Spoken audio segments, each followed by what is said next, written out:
Big tech finishing the trading day higher. That's after tariff whiplash unfolding today with reports that a tariff on China could go down. But then Treasury Secretary Scott Bessent pouring cold water on that, saying the White House was not considering lowering the 145% tariff, at least not before some kind of negotiations or peace offering from China. Jason Oxman is CEO and president of the Information Technology Industry Council, which represents some of these big tech companies. So Jason, what are you hearing from your members? I can't imagine they're terribly pleased right now, even though there are exemptions on a number of electronics that some of them make. But how are they even approaching this administration? Well, Julie, you're right. It is a fluid situation. It does seem to change quite frequently. But the long-term strategy of the Trump administration and the president himself is very clear, and it's one that we embrace, and that is entering into trade agreements with our trading partners around the world. And that's a positive direction from the tech industry's perspective. American companies lead the world in innovation, and those trade agreements will allow us to access the 95% of the people who live on the planet who are not in the United States. So really important markets overseas, but also an opportunity to engage in bilateral agreements. And that's the direction that the president has said that he wants to move us, and we take him at his word. Do you think actually, again, the focus has been overly on sort of the tariffs that the U.S. is putting on and not necessarily on what other countries may do to us? Or from your point of view, from the tech side, is it really that bilateral negotiation that's going to kind of push us forward in a more positive way?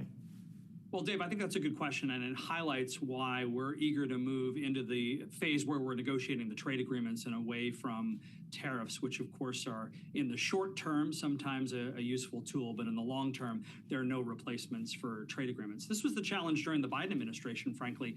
How many trade agreements did we enter into during the Biden administration? Zero, yet he had tariffs in place without any long-term strategy behind it.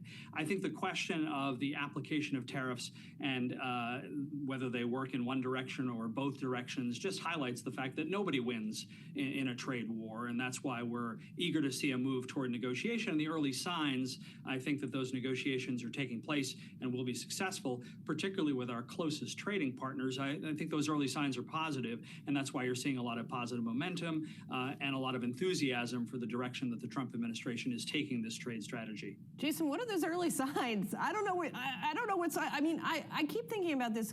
Ken Griffin spoke today at a semaphore event of Citadel, and he basically said that this whole situation is doing brand damage to America. He talked about that people are not going to be racing to build factories and manufacturing in America.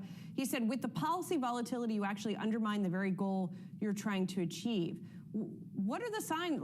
What are the signs that negotiations are starting to happen? Well, I was at that semaphore event today, and I agree it's important that the world look to the United States as the innovation leader. And I would dispute the notion that investment in American manufacturing isn't happening. You know, within 24 hours of the president being inaugurated, the very first business announcement in the Oval Office was three of our member companies, OpenAI, Oracle, and SoftBank, announcing a $500 billion commitment to investing in AI and data centers in the United States. You've seen companies like TSMC commit, on top of what they're already doing in Arizona, another $100 billion. You've seen investment announcements from Apple, $500 billion.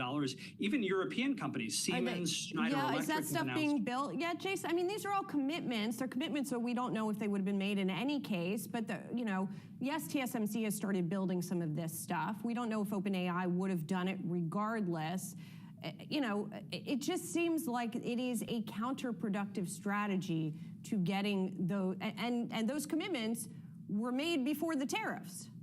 Well, that's absolutely right. And those commitments were made within the last 90 days. So certainly to your question, nothing has been completed within the 90 days that those announcements have been made. And this does highlight why a longer term horizon is really important. The tariffs that we've been talking about, hopefully those are a short-term solution as we move to trade deals that incentivizes companies to manufacture in the U.S.